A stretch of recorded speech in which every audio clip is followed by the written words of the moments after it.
Dr. Cynthia, how do you find the Muslim friends that you teach?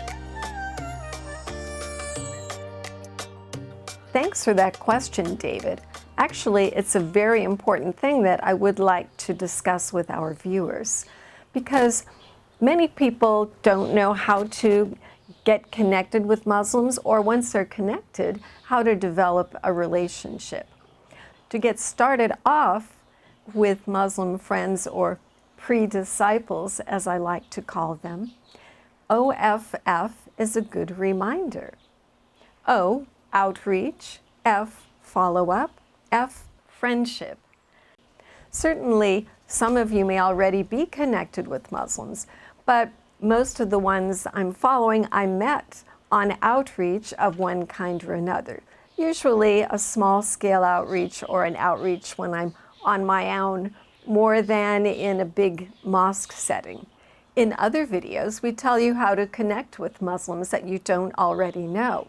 We talk about the Magic Word Bridge, the Holiday Bridge, and especially the Esther Bridge. The Esther Bridge is where you make a connection and try to follow up with another appointment, something like coffee or a meal.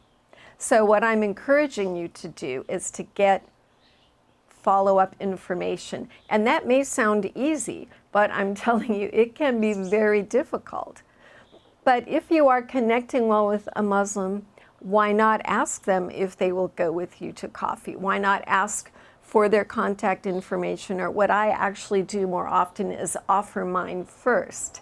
When you meet someone, you might not immediately ask for their contact information. That's kind of rough. But if you ask them, do you want to talk some more? Could we meet? Do you have any questions? If there's an interest, then you can share contact information. And security-wise, you would want to be careful about what you share of your own information. But when you get their information, I'm warning you, friends, don't lose it. I can't tell you how many times I've misplaced follow-up information, my friends have, and then that contact can be lost forever. I can't overemphasize the importance of follow-up in these relationships. Even if you're not sure how close you are or how well it went at the time of meeting, be faithful in that follow-up. And whether it's by a phone call, or for me, I like text messaging, something like that lets them know that you care about them, that you haven't forgotten. And friends, even if you don't hear from someone for a while, follow up later, maybe weeks or a month later, especially if there's a holiday or an event or something going on in their family. Whether, for example, you might want to say Happy New Year. Even if you haven't connected with someone in months, and I'm serious, there are people that years later have connected with me because of follow-up. One of the best evangelists I've ever worked with had a real weakness in follow-up. He was the best I have ever seen at connecting with people from the Middle East and with all Muslims.